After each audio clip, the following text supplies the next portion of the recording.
It's a great honor to be the chair of this fascinating discussion to be with Eve Fairbanks, who's joined the show for the third time now. She is the author of a magnificent book, The Inheritors, on South Africa's racial reckoning. And the second participant on the show is someone have who has a few problems with it. She is Helen Andrews. She is the senior editor at the American Conservative, and she is also an author of a book titled Boomers, the Men and Women Who Promised Freedom and Delivered Disaster. Helen, Eve, welcome to the show. Thanks for having me. Okay, so I'd like to focus my first two or so queries on Helen because she's the first timer here. Tell us about the book Boomers. Oh, well, of course, we're here today to talk about Eve's book, not mine, but just to let you know a little bit about the one that I wrote and who I am. It came out a couple years ago, and it's about boomers and the deleterious effect that their generation has had on the world. I modeled my book after a very famous classic called Eminent Victorians by a British writer called Lytton Strachey. And he felt in the shadow of World War I that the Victorian generation had screwed up his whole world. And so how he dealt with that was writing a book that's a collection of profiles, 4 famous Victorians that he thought, symbolized or encapsulated all of the toxic qualities of Victorian Britain. Mm-hmm. I thought that was a pretty good model. So in Boomers, I have a collection of 6 profiles of 6 boomers.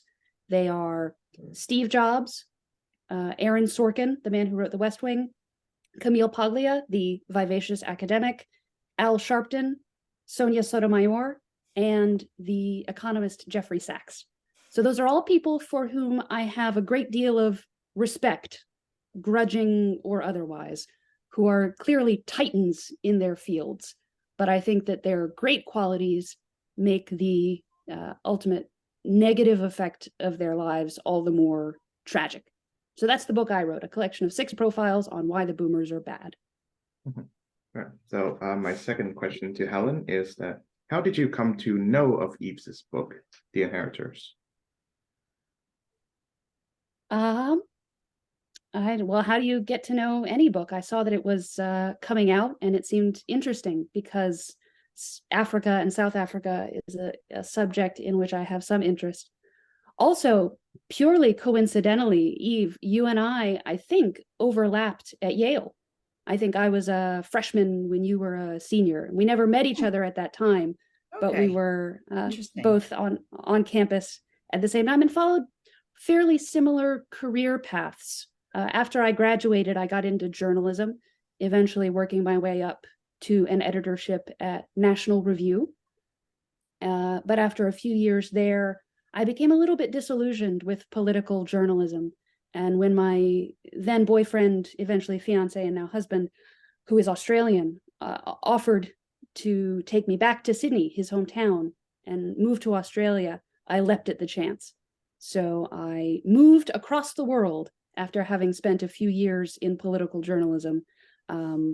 So instead of South Africa, I went to Sydney, which is a little bit different. And then I found my way back and ended up writing a book and, as you mentioned, taking a job at the American Conservative. So I thought Eve is a female writer of literary nonfiction with whom I overlapped at the undergraduate level and whose career is roughly the same shape as mine. So that increased my interest. And then when I picked up the book, I thought this is a classic. This is one of the best things I've read in the last decade. So that was why I think you also I had to write about it. But it interested me that because I saw a few reactions on Twitter. I think you maybe tagged me or the before the review, and it interested me, or I was interested in your comment that you had seen it criticized by a range of of people, and that made it seem more interesting, which is always, I don't know how you felt when you published your book, but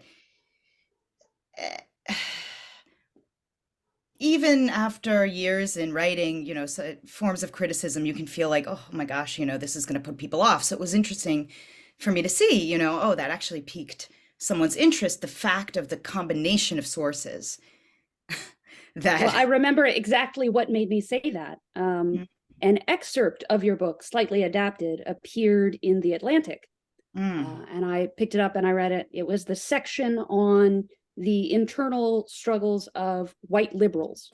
mm, That is their frustration with the fact that after this great glorious adventure of overthrowing apartheid, they were useless. They no longer had that great struggle to give them meaning anymore.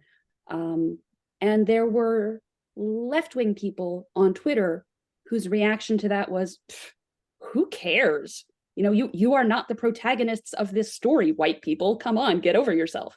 And I don't think your book centers white people at all. It centers the whole span of the South African story. It just happened that particular excerpt was about the psychology of white mm. liberals, which is itself an interesting phenomenon. I didn't see any problem with writing about it. But then I also saw a more conservative reader saying, and another American liberal writing about South Africa. Heard it. So yes, I did see people attacking your books from both sides, which made me think it would be worth reading. So for the next part of our talk, I think I'll pose my question, and then of course both of you can tackle it with an answer. And so just to hear the two different worldviews that we have on this current program. So my first one is, what would you say is the legacy of apartheid in South Africa? Uh, Either can go first. I suppose, Eve, please, because you wrote a book on that. I can go first. um, what isn't it? I mean, it's hard to, if you think of the United States, if you say, what is the legacy of the United States in the United States?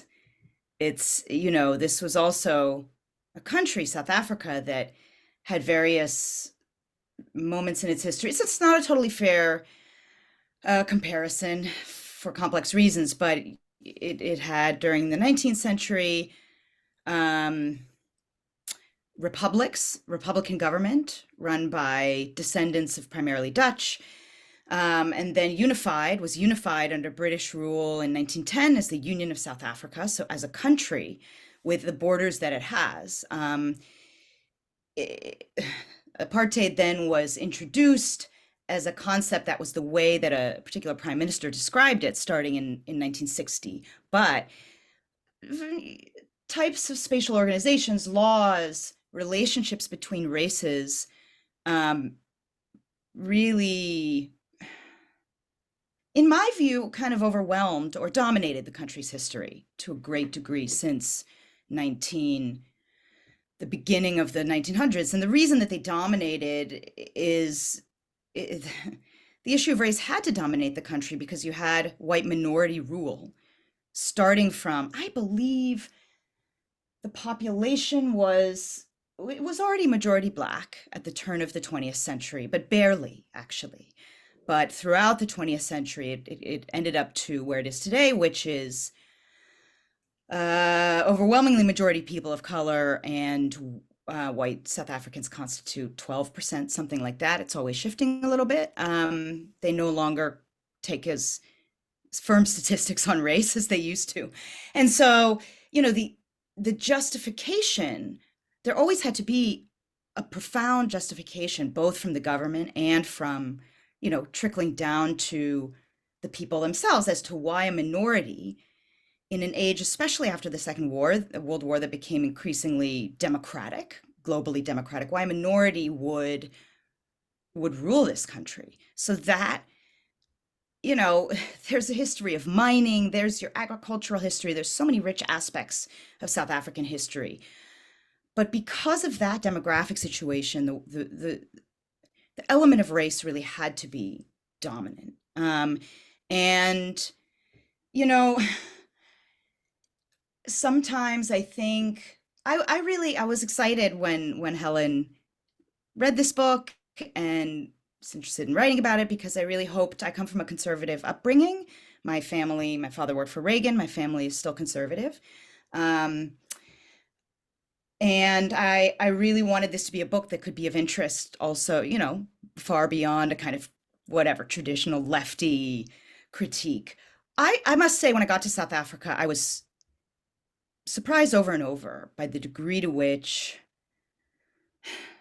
race, in very complex ways, the history of this partition, this spatial and psychological partition by race, thinking about who deserves to play, who should play what kind of role, had such complex but very profound residual impacts, including in ways that I hadn't necessarily understood from what I had read prior to living there. I've lived there for 14 years.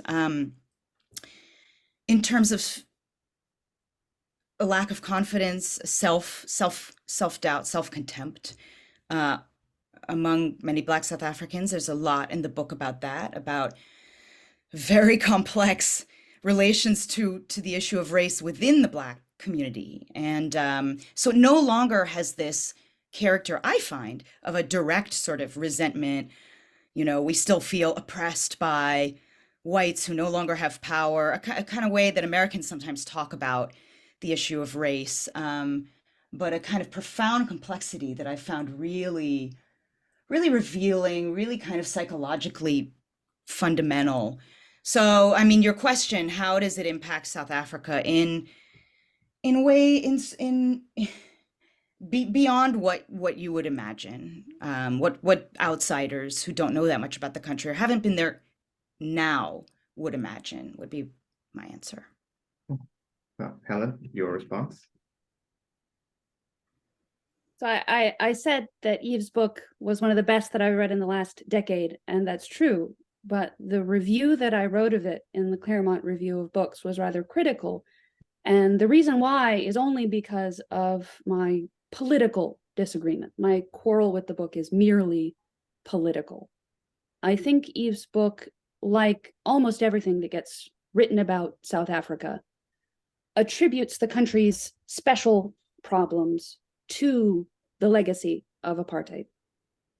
If Black people are having trouble in South Africa, it is because of the lingering effects of apartheid. If white people are having trouble in South Africa, it's because they have not yet come to terms with the fact that apartheid is over. That's the consensus view on the legacy of apartheid. And I think that that rests on a misconception about what apartheid was. A lot of people in the West especially think of apartheid as something that was motivated by hate, almost as if those bad old Afrikaners woke up one day and asked themselves, how can we design a system of government that is as oppressive as possible to people of color? That it was their way of giving legislative expression to the feelings of hate for Black people that they had. And looking at the historical record, I simply don't think that's accurate. Apartheid was an attempt to address certain problems that South Africa faced, fundamental problems that it faced uniquely among all the nations of the world, problems that were unique to South Africa. And you may say that it was a bad way of addressing those problems, that you could come up with alternative ways of addressing those fundamental problems that were more racially equitable. That's a perfectly fair position, and I think it's one that I hold myself. Nevertheless, it means that if you dismantle apartheid, you have to have those alternative solutions to those fundamental problems in place or in mind when you dismantle it. Unfortunately, that's not how anyone was thinking in 1994. In 1994, people assumed that apartheid was the problem. And if you just got rid of that, then South Africa could be a normal country, not a country with no problems, but at least problems within normal parameters.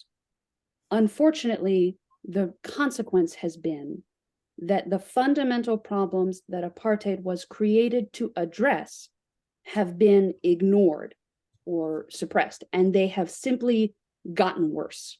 So if South Africa is in trouble today, and I think we can all agree that it is. The reason is not the lingering effects of apartheid in the way that most people understand, but the fact that those problems have been ignored and have only gotten worse. Okay, so following up on that, I think I've read like a scant history of pre-apartheid South Africa, and I have my own like explanation for why it was there or what the set of problems that caused it to happen. How would you give the answer to that question? What were the set of problems that caused, so to speak, apartheid to happen? Well, I'll give my answer, and then Eve can correct me, since she no doubt knows more about this than I do. But the problems were fundamentally two. The first is the problem of democracy.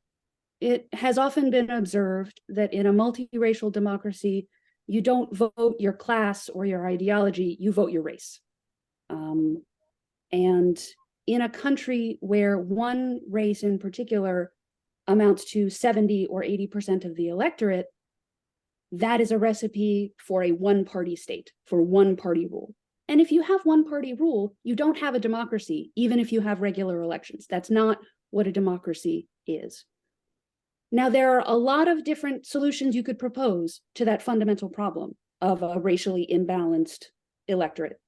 The solution that the National Party came up with was to have separate elections. All the Indian people would vote in their election and come up with theirs, and white people would vote in whites-only elections, and across the board. There are other possible solutions, but I don't think you can simply say, we'll just do one man, one vote, and it'll work itself out. So then that's problem number one, the problem of democracy. Problem number two is a little more complicated, and that is the problem of, you could say, urbanization or freedom of movement. Every industrializing country in history has faced the problem of too rapid urbanization. People from the rural areas start to hear about the lavish wages being offered in the urban areas, which are more prosperous, and they come to urban areas like a magnet. This has happened not just in South Africa, but across the world. And that's a problem. First of all, because it can leave you with the problem of not enough people in your rural areas to grow your food.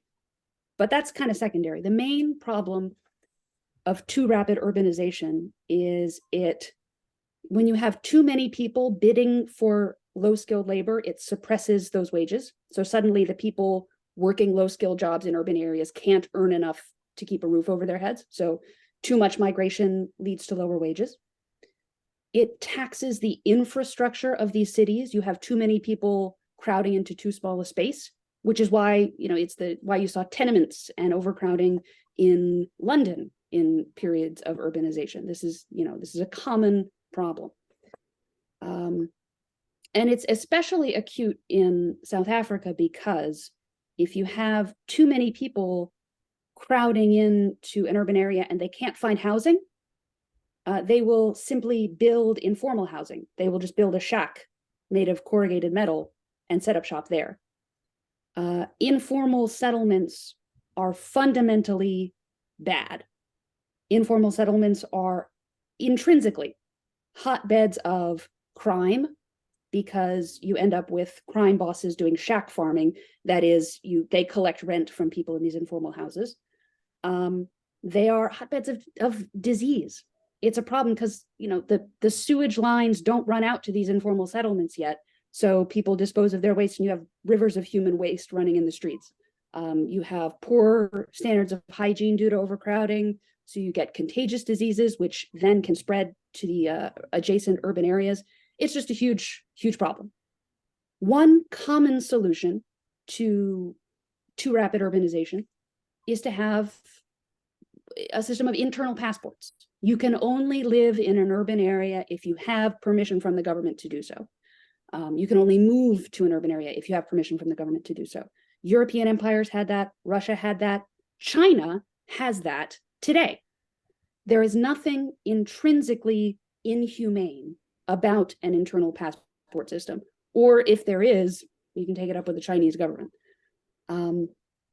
So that was the root of one of the most hated components of the apartheid system, which was the pass laws. You know, a Black South African could only live in Johannesburg or the townships around it if they had this pass, and these passes, you know, were rather difficult to get. However, those passes were not invented just to oppress Black people or to demean them. They were invented to address the problem that I have just described. And to conclude this rather long explanation, I apologize for going on. I said before that when they dismantled apartheid in the 90s, they did not have solutions in place to these problems, and that these problems only got worse. That is true both for the problem of democracy and for the problem of informal settlements. You did, in fact, get a one-party state. And that's why South Africa is really badly governed by the ANC, because democratic elections are not all that competitive. And informal settlements are now a huge problem. There is a book that I recommend to anyone who is interested in this topic by the South African journalist Anton Harber, who, for all I know, is a friend of Eve's, but he's an eminent journalist down there. And the book is called Diepsloot. Diepsloot is a town that did not exist under apartheid. It was farmland. But as apartheid was winding down, a lot of informal settlements started popping up on these farms, in Diepsloot in particular. And the farmers whose land was being taken over went to the government and said, hey, we know our old regime is winding down, but this isn't an apartheid question. This is a property rights question. You have a bunch of people settling on my farm and I didn't give them permission to do that. Can you evict them? And the government basically told them to pound sand. It gave them a nominal settlement to give up their land. And thus was the town of Diepsloot born. And it just kept growing and growing. And you did see all of the problems of informal settlements, rampant crime. It was run by gangs who collected the rent and committed crimes of violence. You did have rivers of human waste running through the streets because the water, cleaning systems were not adequate. And the ANC government said, okay, we're the good guys. We're not going to do what the apartheid government would have done, which is evict everybody and bulldoze their houses and send them home. We are going to say, we're going to regularize this informal settlement. We're going to build them toilets so that they don't have to have rivers of waste in the streets anymore. And the problem was that with unlimited migration, the building of infrastructure was always about 5 years behind the population. The government would approve the building of a lavish new toilet system so that people could dispose of waste safely and not have outbreaks of cholera anymore. And they would build enough toilets for 10,000 people. But by the time they were built, the population had ballooned to 5 times that. So even when they tried to catch up with informal settlements, the problems that are intrinsic to informal settlements by their nature just got worse and worse. So there really, I hope there are at least some people in the ANC government who look at this problem of a place like Diepsloot and say, you know what, I have a little bit of sympathy now for the problems of the people that we replaced when they were trying to deal with these informal settlements and controlling migration. Because now, of course, you also have unlimited migration from across the border. A lot of these people who live there are Zimbabwean or Malawian, but we can put a pin in that one for now. So that's my brief for the fundamental problems that South Africa faced, and I'll shut up for now. Okay. So before Thanks. Sorry. Before I No, you go ahead. You go ahead. To Eve, I'm going to have to slightly push back against Helen's response by saying that, so according to my conversations with Eve, I find that aside from the racial identification that the average South African has, he or she also has a tribal identification, that is that all Black South Africans do not find themselves like as a with a kinship with any given Black South African. They see themselves as members of a given tribe / language group. Like you have the Zulu and you have the Xhosa. and others. Closer. Yes. I don't And even think I'm doing that quite right, but yes, it's Southern Bantu language, yeah, and then and Sotho and so on. There's a lot, including Afrikaans and English, so you have 9 other. Okay. So the way I see it, what Westerners and people outside of South Africa called white people are, in fact, comprised of two different types of white people who speak different languages. You have the Dutch Afrikaners, and then you have the British English speakers. And the way I see it, both the white people of South Africa and the Black people of South Africa see themselves as members of different tribes and language groups. And perhaps the reason why apartheid went on for so long is that the Afrikaner tribe, not necessarily the white people tribe, saw themselves as that. Like they identified themselves with their tribes. And if they and theoretically, perhaps the most charitable way of explaining why they persist on that system is that if they open the gates to members of other tribes, they themselves will lose power, because that's how tribal politics work. One tribe gets power and the others are excluded from power because the tribe works according to its own benefits.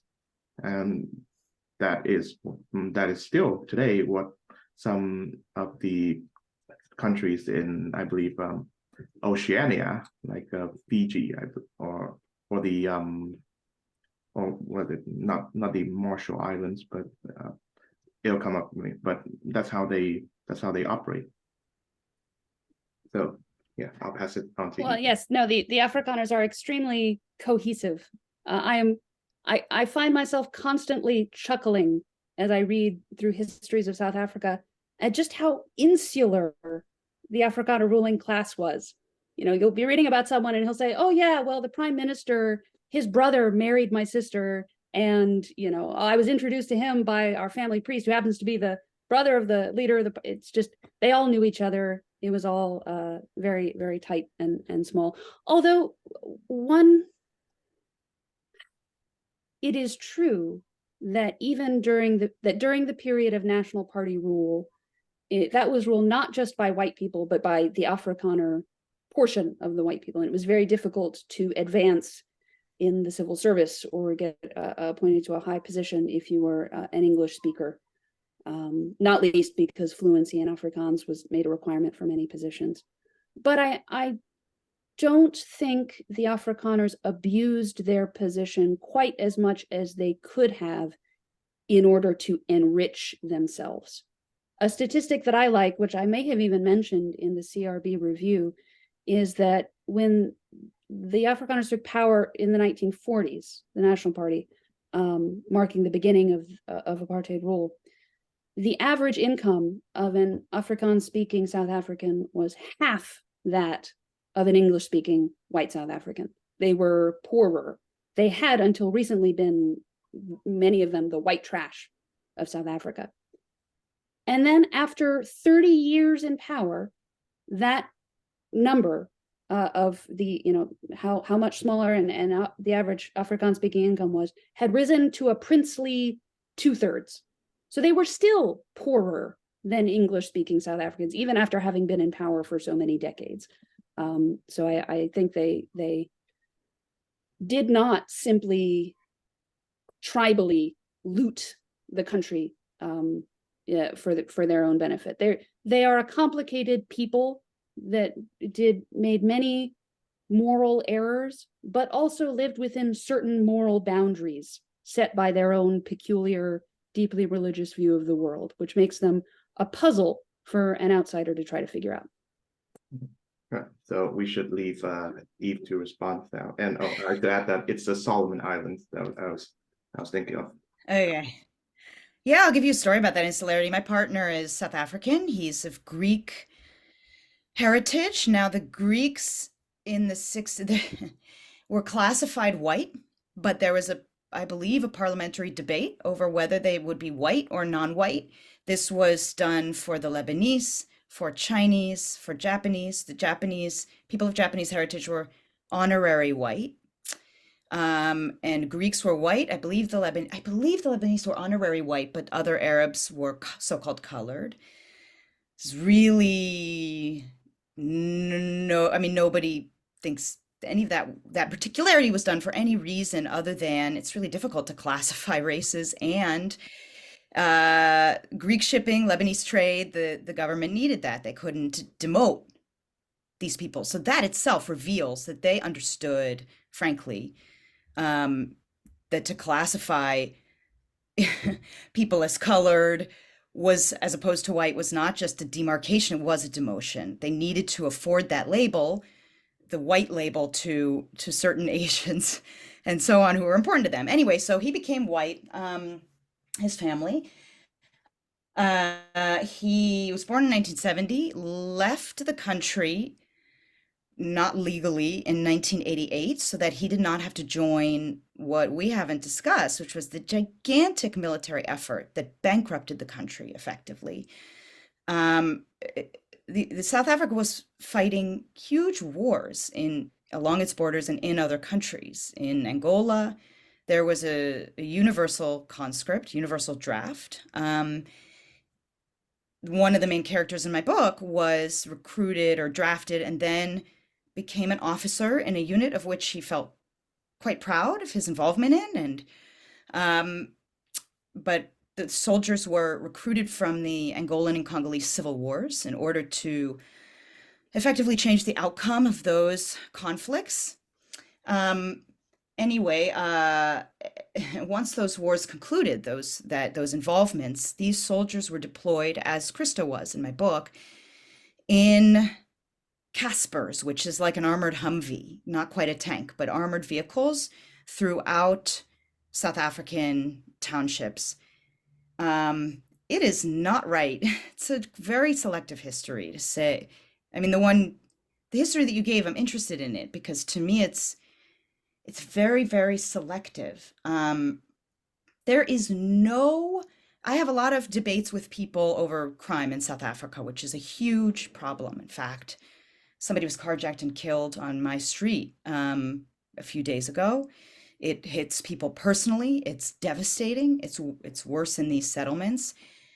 There is no data set. There is no data set that does not show that the absolute peak of crime in South Africa was in the early 1990s. And I believe that era is considered a low-grade civil war by like political scientists. I mean, it wasn't declared, but so these, these white draftees, conscripts, some of them are very eager to join. They want to be soldiers. They love that from boys, but they ended up being deployed to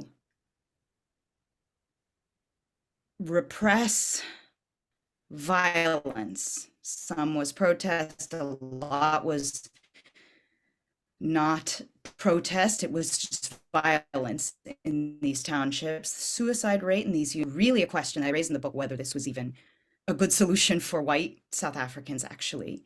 Anyway, Andreas, my partner, he fled. He didn't think he would be a very good soldier, and he landed up in Germany in November of 1989. And he went on to be a photographer. He loved taking photographs.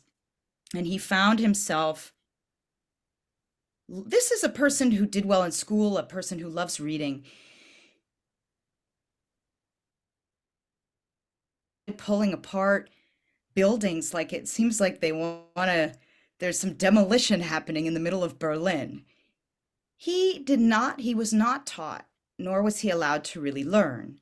The degree of censorship was really high in the 80s in South Africa. That's just a fact. You could not buy a book by Karl Marx, even if you'd wanted to, and it went beyond that. He did not know the level of protest against communist rule behind the Iron Curtain, and he did not know that what he was looking at was the fall of the Berlin Wall. And this was really, and that sounds crazy, but when I say that to South Africans of his age, they say, oh yeah, we had no idea. So you know, a solution to problems that ends up being wor- such a repression of information, such a repression of freedom of speech. Um, you couldn't have a relationship. It was not legal until I believe 1986 to have sex with someone who wasn't your skin color, and people were imprisoned for this all the time. It was really enforced up till about 85, 86. Uh, Particularly from a conservative perspective, the conservatives that I grew up with, it's so unfree. And to me, it goes beyond being kind of maybe not the ideal solution, maybe regrettable, to being really unnecessary and quite unjust. And the interesting thing to me is like that when I say this solution was unjust, this this situation, apartheid was clearly both unjust in ways that I hadn't even really understood before I lived there, but also just a bad answer to problem. I mean, if you look at other UK colonies, I don't know as much Indian history as I should, but this was a different solution to a rapidly urbanizing, very populous um, country that was a more democratic solution, very imperfect, very problematic. Does the fact that there are shanty towns in in India now mean that it would have been better if it was ruled by a 15% elite? I don't know that that seems strange to me. And there seems to be this sort of underlying feeling, kind of a defensive circle around white South Africans.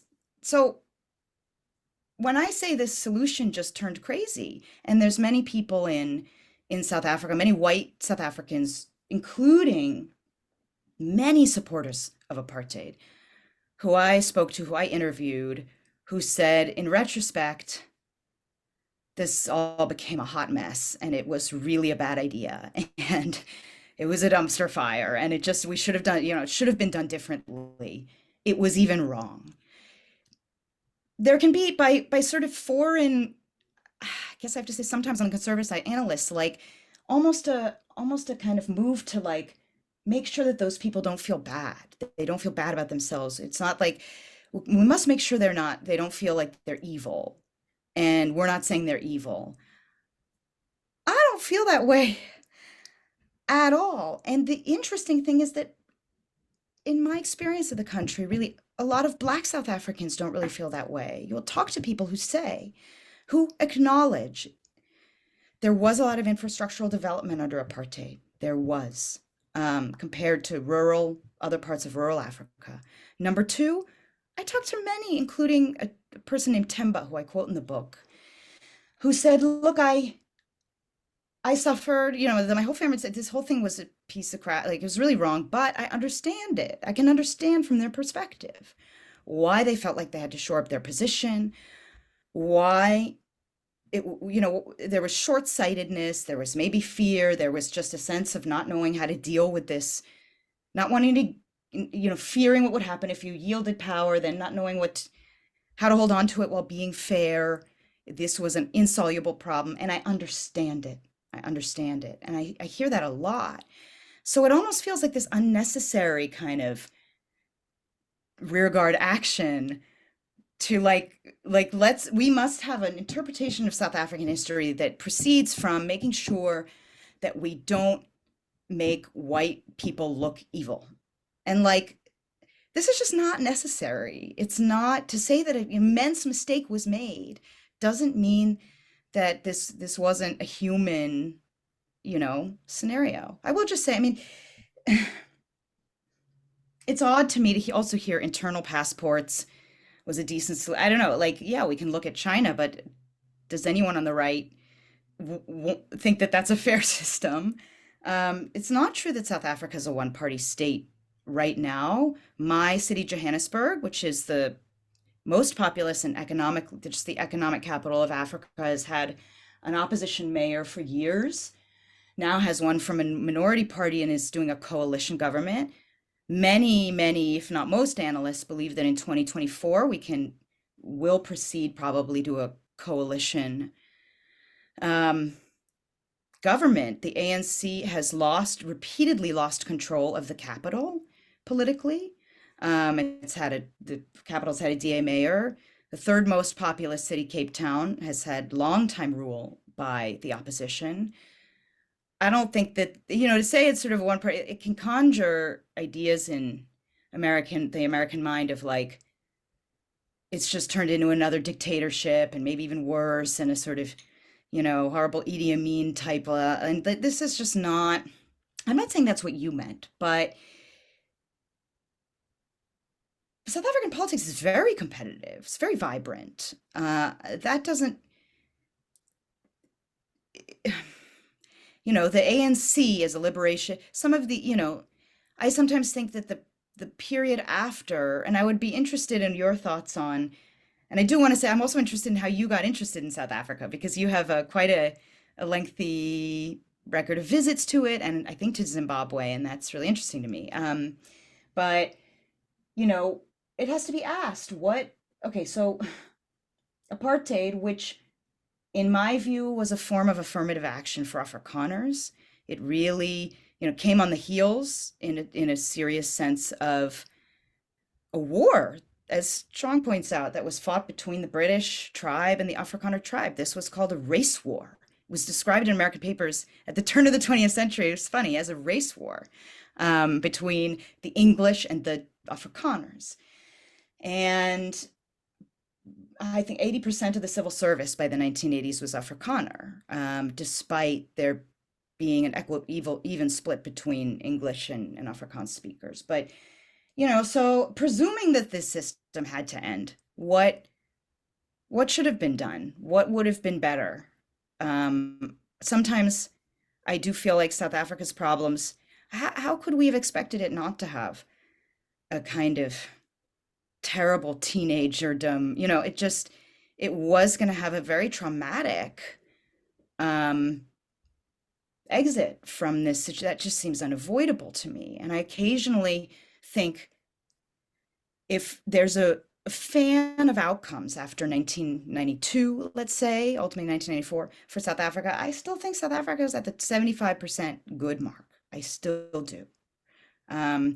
Because it was a civil war, a full-on hot civil war was a thing that a lot of people predicted.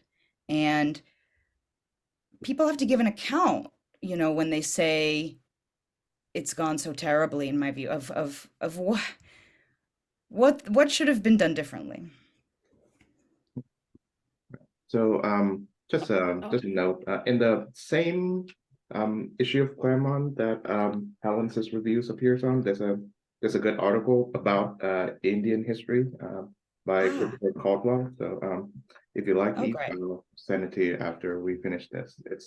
Yeah, please. It's a little weak spot for me. Great. So yeah, Helen, please. Well, I have a lot of answers to some of the questions in there, but if you have a question to throw into the mix, you can before I launch into another protracted peroration. Yeah, sorry, we've both been talking a long time. It's such a complex country, which I think both of us is a real point of maybe fixation that we have on it. It's so interesting. It does not lend itself to talking points. Sadly. So let's dive into a topic that does lend itself to talking points, namely, the conversation that Americans have regarding race. And I think in both. Well, actually, is it all right if Helen just address, because I sort of critiqued her critique, so maybe she can get the final critique very quickly. Let's have one more round of fisticuffs, and then we can move on to our native country. To tick off a few of the short answers, how I got interested in South Africa actually had a little to do with moving to Australia. As Eve doubtless knows, and as many listeners might, when white people emigrated from South Africa, Zimbabwe, at the end of their regimes, a lot of them ended up in Perth A few of them ended up in Sydney. So in the course of living in Australia, you meet a lot of people who are South African, or they would say Rhodesian. Sydney's Jewish community, oddly, is predominantly South African. It's a fascinating, interesting mix there. So that's a little bit how I got into it. Is South Africa a one-party state? It is true that the DA, the classically liberal opposition party, has had a lot of success at the municipal level and the provincial level. However, they have been trying for a long time to break into the Black vote. And they have been in this completely unsuccessful. The DA's share of the Black vote nationally has never cracked double digits. Interestingly, there was a to the extent that Black support for the ANC has eroded, it's usually going to the left, to a party like the EFF. It's funny, there was a book that came out around the same time as Eve's by an American political scientist. I think it's called something like Until We Have Our Freedom. But the first chapter describes how this author came to write this book, which is about one election in one South African municipality. He said he saw an opinion poll of Black South Africans who were 40 years of age or older, that is, who had lived through apartheid and what came after it, and asked them, is life better for you now, or was life better for you before? And he was shocked to see that 50% of respondents said life was better under apartheid. Black respondents who had lived through both regimes, 50% said life was better, and only 40% said life is better now, and 10% said, I don't know. He thought this was shocking, and he wanted to go see and figure out what was going on. And that's a fascinating poll, and it's not the only one to have discerned a certain level of nostalgia for a time when you could trust the water that came out of your pipes. But the bottom line is that none of that disillusionment with ANC rule has translated to votes for the DA, at least not among the Black population. So it's not quite fair to say it's an Idi Amin scale one-party state, but on the other hand, democracy is not quite flourishing. We want this podcast to get lots of hits, so I will talk about sex and I will talk about violence, because those are the two hottest topics. Eve mentioned the Immorality Act, which criminalized sex between people of different races. I have a personal rule for my own intellectual hygiene, that I never morally condemn something until I've at least heard the argument in its favor. That is extremely difficult for the Immorality Act, because I have read a bookcase worth of books by people who believed in apartheid and lived through it and thought it was a good system, and I have not read a single one that said the Immorality Act was a good idea. Even on the part of people who were apartheid regime diplomats in Western countries, they regarded the Immorality Act as a little bit of an embarrassment. Now, the reason why they did not repeal it, I think, was probably they thought that any crack in the dam would be the first of a wave, and so they didn't want to give any ground, which sounds pretty bad. And then the other is that 90% of the prosecutions under that act were white men and women of color, and many of those were cases of prostitution. And so I think that the Attorney General said it's going to be harder for me to prosecute cases of prostitution or sexual exploitation without this law in the books. That to me is not an adequate reason, but that is what they were thinking at the time. As Eve said, they repealed the act more than 10 years before, about 10 years before apartheid fell. And I think as early as 1971, to undertake a prosecution under the Immorality Act, you had to have the approval of the Attorney General himself. And I think his idea was that they would try to prosecute cases of exploitative sex or prostitution, and not ones of genuine relationships.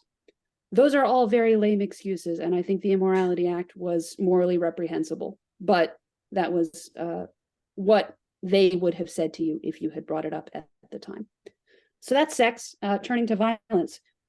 It is absolutely true, as Eve says, that the peak of violence in South Africa was the 4 years before the first all race elections. That was a low-grade civil war. And that was the time when white South African draftees, many of whom did not even believe in apartheid, were forced to join the army and police these townships, which were roiling with violence. That is very bad, and that was a dumpster fire. There's no other way to put it. However, the Truth and Reconciliation Commission, I think, came up with a final body count for that period, and it's staggering. It's 14,000. 14,000 people died in that 4-year span. 90% of them were cases of vigilante justice, things like necklacing, different Black political parties fighting each other for power, usually in Zulu areas, because the Zulus had their own party that the ANC was opposed to. Deaths immediately attributable to the security forces, I think they put the final number somewhere less than 1,000. So there was a lot of violence during this low-grade civil war, and the security forces were not responsible for the vast majority of it. The ANC takes the position now that the sort of intertribal violence, the Black-on-Black violence during that time, was the nefarious work of security forces sabotage, that they were setting factions against each other. That's the third force theory. I think that is a conspiracy theory. But more than Parts that, of that are proven. It's well, okay, yes, The but issue is how high did it go? Yeah, but right, yeah, fair enough. But the more important point is it would be false to project the violence in the townships in the late 80s and early 90s onto the full span of this particular half century of South African history. It's important to keep the violence of the National Party regime in perspective. If you go to the Apartheid Museum in Johannesburg, there is a room, they have a lot of exhibitions, and there's one that memorializes the martyrs of the struggle against apartheid. And it's got nooses hanging from the ceiling. And it's one noose for every martyr killed by the regime. There are 131 martyrs memorialized by these nooses from the ceiling. It's a very, very stirring exhibit. These museum curators really know what they're doing. However, there are two things to say about that room and that number. The first is that many of the so-called martyrs memorialized there are people who committed acts of terrorism that killed civilians. One of them, for example, set a bomb in a supermarket that injured dozens and killed 5 people, including 3 children, one of whom was a little baby. So if you set off a bomb that kills babies and then are caught, given a fair trial, and convicted on the basis of evidence, and then hanged, I do not have a problem with that outcome. I do not think you get to consider yourself a noble, glorious martyr. Incidentally, that particular individual, Andrew Zondo, now has a school named after him. You can go to Andrew Zondo Primary School. I think it's down near Durban. So that's the people who committed those acts are not only celebrated in museum exhibitions, but have things named after them, which I think is not great. The second thing to keep in mind is that we are talking about the 20th century here. This is a century in which the crimes of authoritarian regimes are measured not in dozens of bodies, but in the tens of millions. Let's not even talk about the heavy hitters, your Stalin, Hitler, Mao. Let's compare the National Party regime to a country of comparable population that was fighting a relatively comparable conflict at around the same time, and that's Argentina. The number of people killed in Argentina's dirty war, even just the number disappeared, you're talking about 10 or 20,000. So South Africa, this room commemorates 131 people. Every death is a tragedy. Even the death of Andrew Zondo, who blew up babies, is a tragedy. However, the size of these numbers matters. The final statistic I will mention is one that I think Eve herself cited in another piece that she wrote for The Atlantic. It was a common piece of rhetoric on the part of anti-apartheid activists, deaths in detention, that there were people who were anti-apartheid activists who were captured by the regime police and then either committed suicide in custody or were shot trying to escape or were shot trying to escape. The death of Steve Biko, who was beaten to death by police, is the most famous example here. And certainly no one would defend that or sending Ruth First a bomb in the mail and killing the mother of young children. That also morally reprehensible. However, the total number of deaths in detention in the last 30 years of that regime, I think the final count is 73. Under the new regime, the number of people who are killed in police detention every year, I think in 2002 was 700. And so 73 people over 30 years versus 700 people in 1 year. Killing people in detention is extremely bad and immoral. But that just means that if you have a regime that does more of it, I think that's worse. I think that's bad. So the violence of the civil war of the late 90s was simply not present, even in Soweto in the 1960s or the 1970s. So you didn't have tanks rolling down the street. And it would be false to characterize those, the rule of the ruling party as being so oppressively violent throughout the entire span of its history. I like apples to apples comparisons. So people say beating Steve Biko to death was bad. I agree 100%. But what regime replaced it, and how are they on the deaths in detention scale? So there, we've covered sex and violence. Okay, so I think we should move on to the country that both of you are quite familiar with, and I would like to think that I have some familiarity to it, the United States. And we're talking in the wake of the Supreme Court decision addressing the practice of affirmative action in higher education, and that itself unloaded a can of worms in regards to race in America. And I think based on reading both of your works, South Africa and apartheid is often used either well or badly by American commentators to address their own problems in regards to race. And so here's my question to both of you.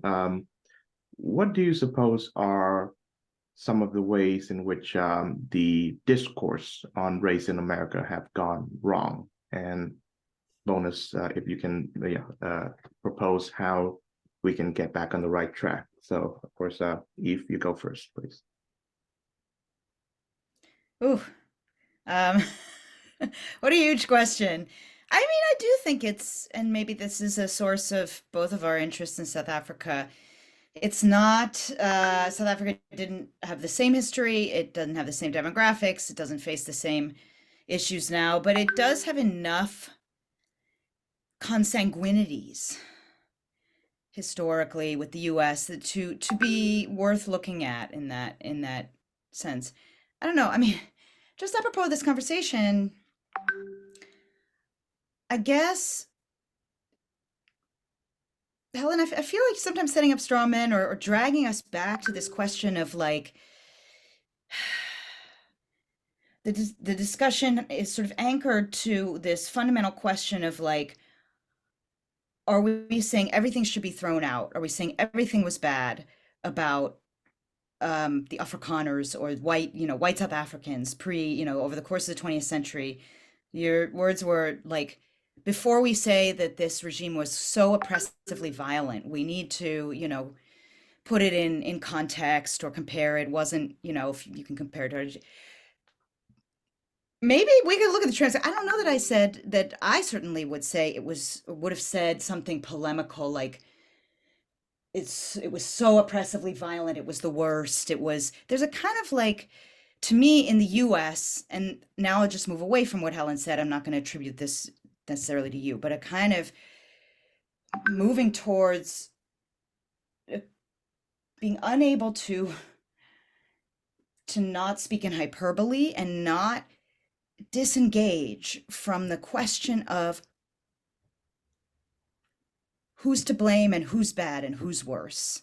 I do get frustrated with when honestly questions about how we should be talking about history, how history should be taught in schools. This is always going to be contentious. Somehow it just feels like a really contentious, like prayer in school in the 90s was a thing. There's always like a schooling, public school is a site of very legitimate debate and disagreement in a society, in a democratic society. That's as it should be.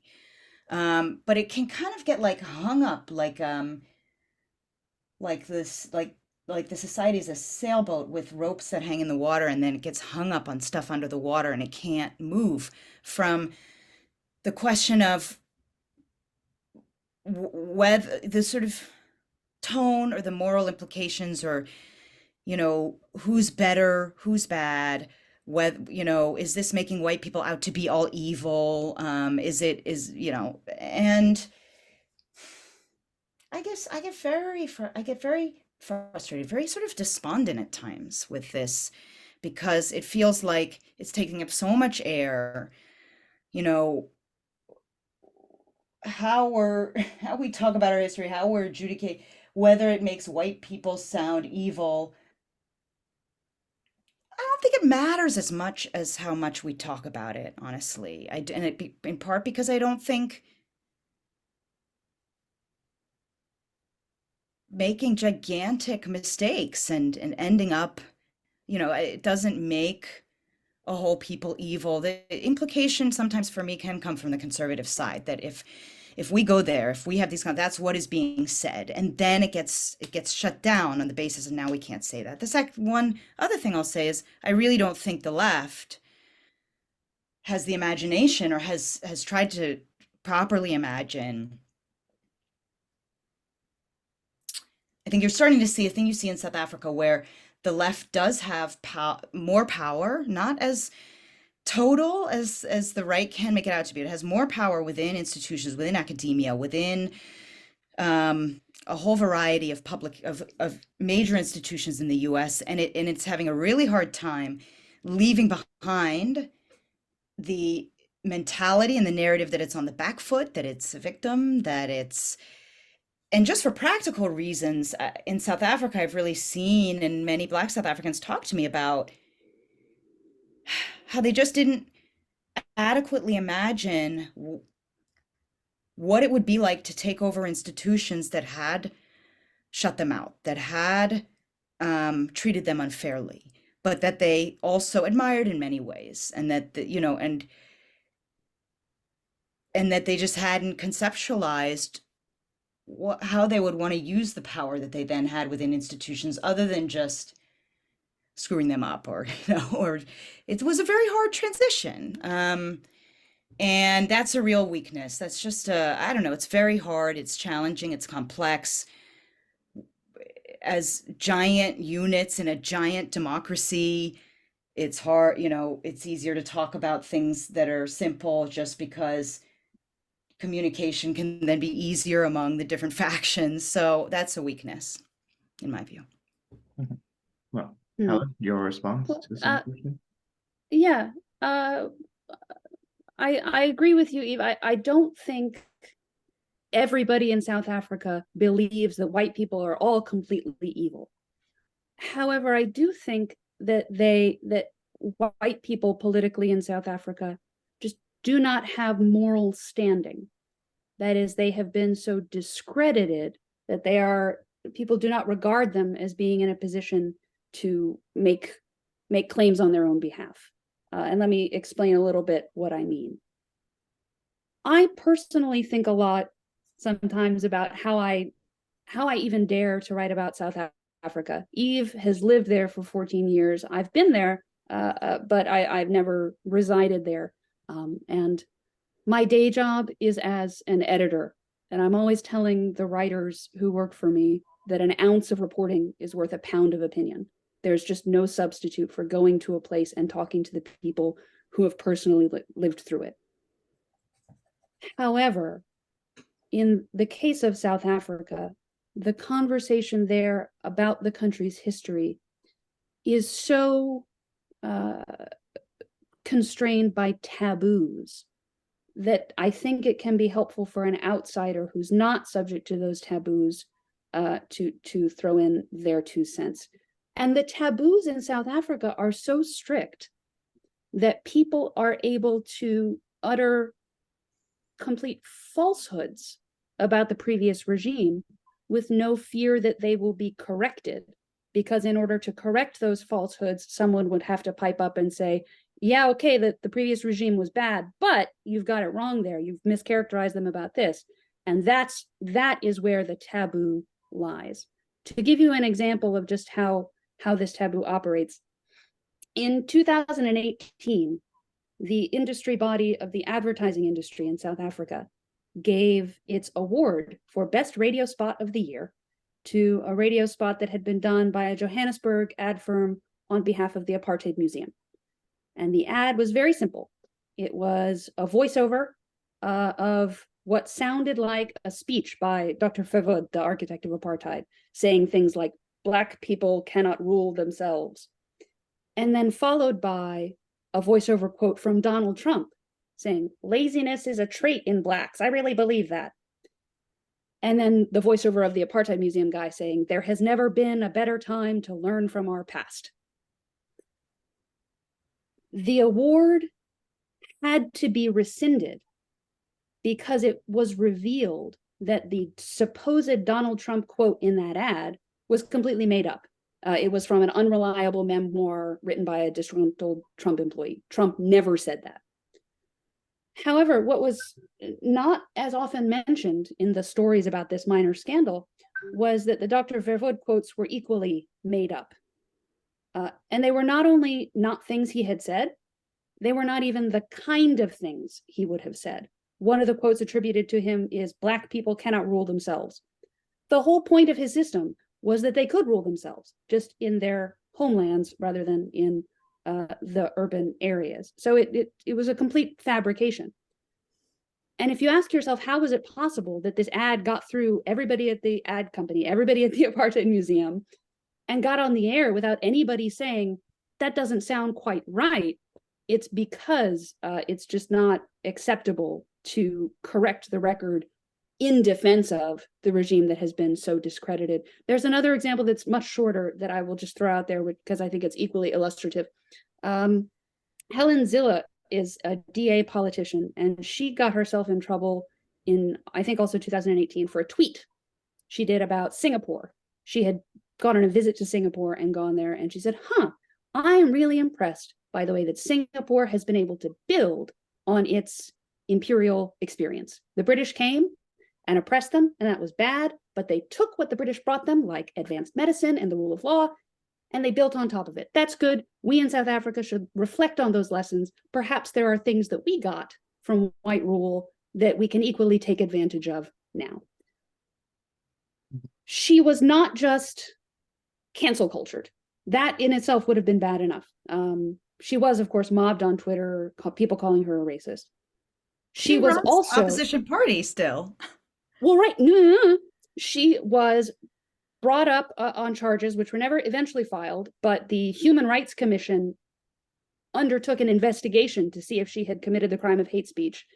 And at the time, she was the premier she was a provincial governor, and she held that position, but she was also leader of the provincial party, leader of the provincial DA. The DA removed her from that spot. So she lost her job with the party, I believe, over this scandal.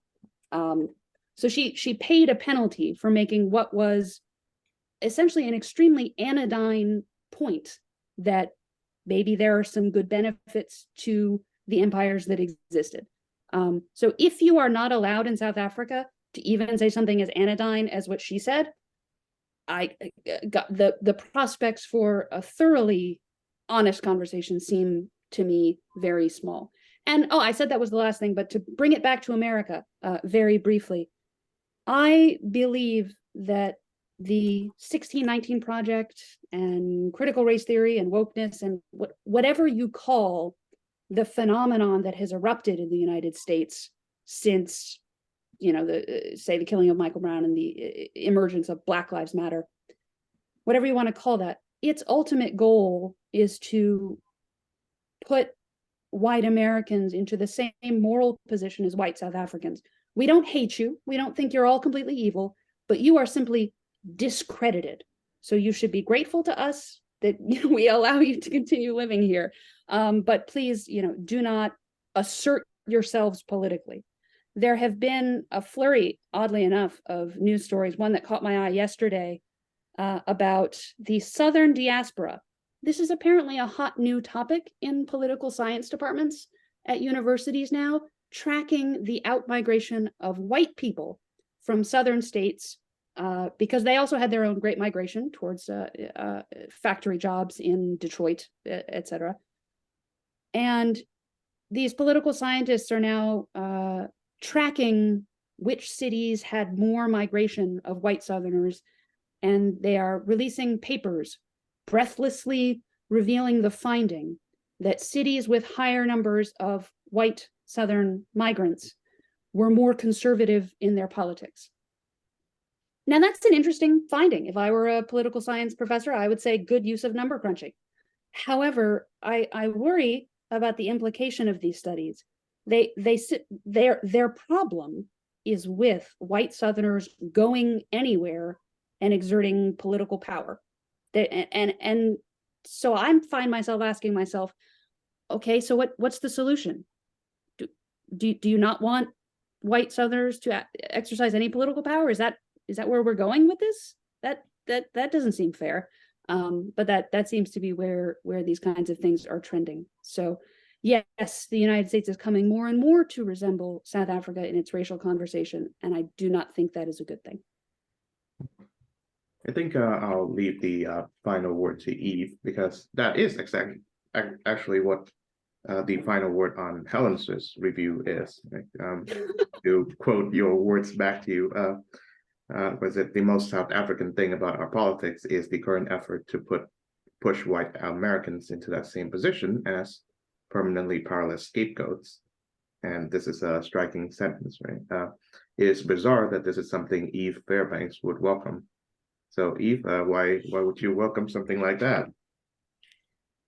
I wouldn't welcome it. I mean, I actually would love to hear. I was a little surprised to read your essay. Not that I thought it wasn't interesting, but that it to me it made my book out. I just, when I was reading it, I thought, wow, was my book that political or polemical? And it also, you seem to identify me with the character of Malika, that there are things that Malika,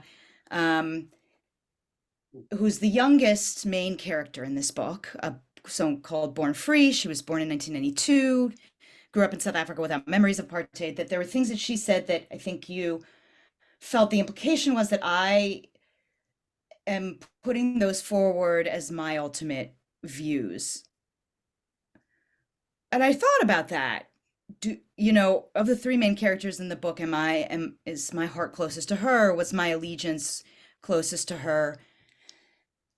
And I felt I didn't think so. Helen Zillow was not removed from any position after that. I just looked this up. Maybe we'll have to fact check this, but I was like trying to read while I was also listening. But we can fact check in comments. But she resigned from one of her many positions within the Democratic Alliance, the opposition party, in 2016. She made those tweets about Singapore in 2017. Now, she was subjected to a disciplinary hearing, and I believe the EFF, which is this far left party in South Africa, demanded that she be removed. But I bring this up because to me, I can find in the US that there's almost a hallucination that certain types of things that provocateurs, that people on the very far left, even let's say the left, but who are not, don't have the capacity to make X or Y happen unilaterally. There can be a kind of hallucination that I don't think is that they have happened, that they have occurred, actually. And this happens with race in the US, in my view, too. Now, a lot of people on the left will say that's only intentional. It's like an intentional misleading, it's misinformation, whatever, people that's lying. I don't think so. This might be a weird comment. I found it so fascinating. My okay, I'm just gonna go for it. My mother is conservative. We have very rich political debates all the time that I love. She once told me that she had had a dream that Barack Obama, wearing a sock cap, had come into her house and looted it and had like stolen a lot of stuff from her personally, like had robbed her. And she said the feeling that she had in the dream was of relief that finally she would be able to talk about her extreme dislike for Barack Obama without people thinking she was racist. And and to me, there were so many layers to that dream and that comment, but that there is this sense of dethroning, of marginalization, a fear of that happens with some white Americans that is felt. It's not always visible, but we can get to the point in the US where we talk about certain events that could happen like they already are. Certain types of, I find sometimes can be race American can be talked about as if white Americans are already like a pathetic 10% rump that's kind of, and that viciously marginalized. I've been at think tank meetings in the US before I went to see my mother anyway. I sat in on some meetings of like very major center and center left think tanks and magazines. I just had to do some work. And so I ended up being at these staff meetings. Because South Africa is so race conscious, I did notice, I was like, wow, these meetings are so white. And it wasn't a negative noticing. I just thought, oh, I've been in this environment that's different, necessarily due to demographics. But the depiction of the marginalization of white people in the US, I feel again like you can almost be catch-22 or blocked in when I try to make arguments on this by saying, well, people say it's headed in this direction. Can't you see this is the trajectory? I feel we have to argue from where we are now because trajectories change. History is very changeable. It's not a straight path to an sort of kind of asymptotic. The very last thing I will say though is that what you said made me think of a kind of, for the first time, of a sort of interesting paradox that maybe I didn't address in my book or address adequately, that there's a sense that I feel in South Africa, white South Africans still have a disproportionate amount of respect paid to them when they are talking about the state of Black South Africans. So when they're analyzing the ANC, you will get panels still that are Stephen Friedman, Anton Harbour, white South Africans talking about the future of the ANC, the future of Black South Africa.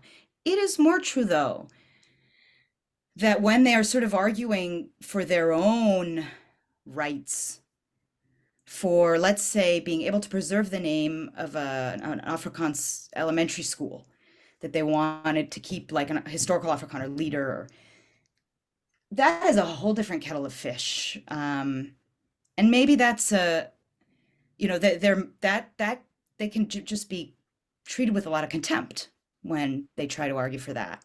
And maybe there's a dynamic that's a little similar in the US that can add a little complexity to the discussion, where on a lot of issues in South Africa, I would say there's just a residual, people are just used to hearing from white analysts, white columnists. But when it does come very specifically to certain issues related to towns that are still very white dominated,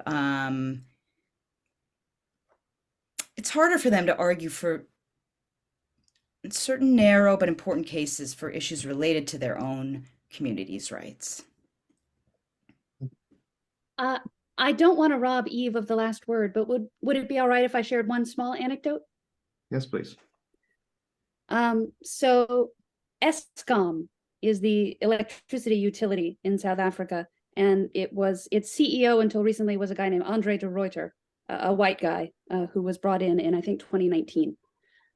He just published his memoir of his time at Eskom, in which he was subjected to assassination attempts and weird political thwarting. It's a fascinating book. Eve wrote a good review of it. But the one anecdote from it that I would like to pick out is that shortly after he took over Eskom with the mandate to fix it and make it so that you didn't have the power going off, regularly in large parts of the country, shortly after becoming CEO, he received a letter from 75 retired Eskom employees, white employees, who either had retired because they'd aged out or had been forcibly retired or nudged out due to a need to make racial quotas in Eskom.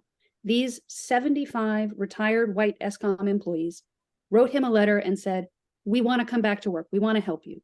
Eskom is really in trouble. You can't keep the lights on. You need all the help you can get. We have decades of experience. Let us help you." And Andre de Ruyter thought, that's great. The EFF kicked up a stink and they said, look, just what we thought. A white CEO comes in and the first thing he does is hire a bunch of white people back. We knew it was going to be like that. And in the end, the cabinet minister to whom Andre de Ruyter reported said, sorry, you can't bring these people back. It would just look bad. The racial optics would be bad.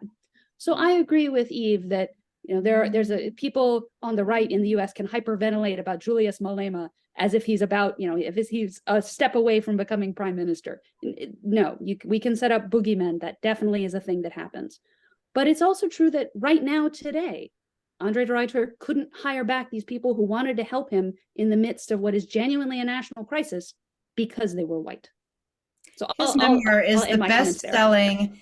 His memoir it became within 2 weeks the best-selling political book in South Africa of all time, and it had loads and loads, I think probably a majority of Black readers. I'm not saying that to disagree. I'm just saying it's such a complex scenario, this country, with so many kind of countervailing winds, that's why I found it really worth writing about. So yes, please send me the info of that book. I'd really love to check it out. Right, so. Yeah, we can have in notes. You mentioned a book that maybe we can just put in show notes, because Until We've Won Our Liberty, really interesting book. Maybe we mentioned a couple articles we can also. Of course, yeah, just send it over my way. So on that wonderful note, thank you very much, Eve Fairbanks and Helen Andrews, for participating in this wonderful, substantial discussion. Thanks for the idea. Thanks for having us.